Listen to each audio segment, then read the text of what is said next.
ایک نکتہ تو یہ معلوم، سائنس کیا کہتی ہے؟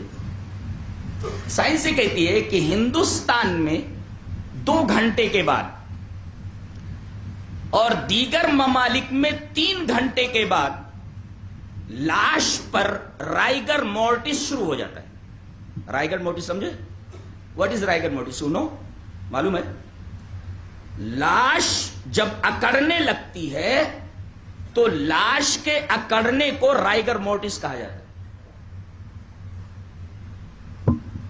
ہندوستان میں 2 گھنٹے کے بعد اور دیگر ممالک میں 3 گھنٹے کے بعد مرے ہوئے آدمی کے اوپر رائگر مورٹس شروع ہو جاتا ہے اور 12 گھنٹے تک پوری لاش اکڑ جاتی ہے۔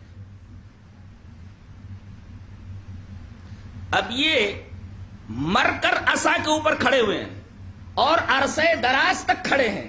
سائنس یہ کہتی ہے، خاص طور سے میڈیکل سائنس، کہ قرآن حکیم کا یہ بیان صحیح نہیں ہے، اس لیے کہ رائگر مورٹس 2 گھنٹے کے بعد یا 3 گھنٹے کے بعد شروع ہو جاتا ہے۔ لاش اکڑ گئی ہے، یہ عصا پر کیسے کھڑی رہ سکتی ہے؟ غلط ہے یہ۔ قرآن حکیم کہتا ہے یہی صحیح ہے، تم اپنے پیمانے پر نظر ثانی کرو، تم سے غلطی ہو سکتی ہے، مجھ سے غلطی نہیں ہوتی۔ کیوں؟ اس لیے کہ کسی سائنسداں کو فیکٹ تک پہنچنے کے لیے کئی مرحلوں سے گزرنا پڑتا ہے۔ پہلا مرحلہ ہائپوتھیسس کا ہے۔ What is the hypothesis? You know? نہیں معلوم؟ ہائپوتھیسس کا مطلب ہوتا ہے مفروضہ، ایک چیز فرض کر لی، ایسا ہے، ایسا ہے، ایک ازمپشن ہوتا ہے، اسی کو ہم ہائپوتھیسس کہتے ہیں، اس کو مفروضہ کہتے ہیں، فرض کر لیا گیا۔ یہ پہلا مرحلہ ہے۔ دوسرا مرحلہ،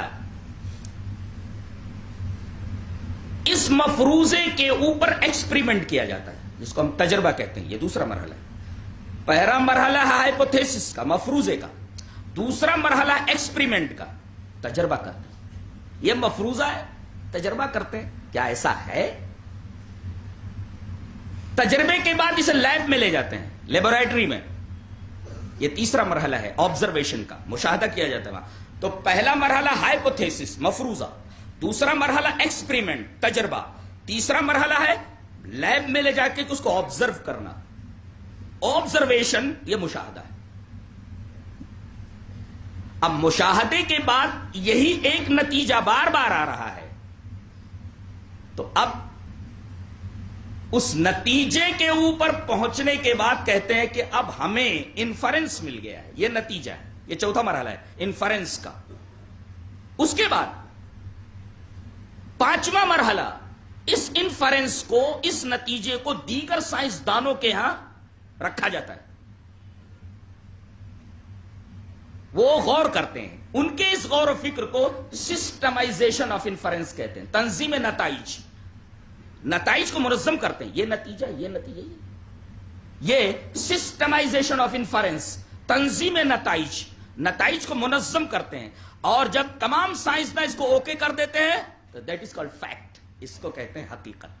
دیکھیے، حقیقت تک پہنچنے کے لیے سائنس کو کن کن مراحل سے گزرنا پڑا۔ قرآن حکیم کو اور شریعت کو ان مراحل سے نہیں گزرنا پڑتا، وہ جو کچھ کہہ دیتا ہے وہی فیکٹ ہے۔ یہ فرق ہے عقل میں، سائنس میں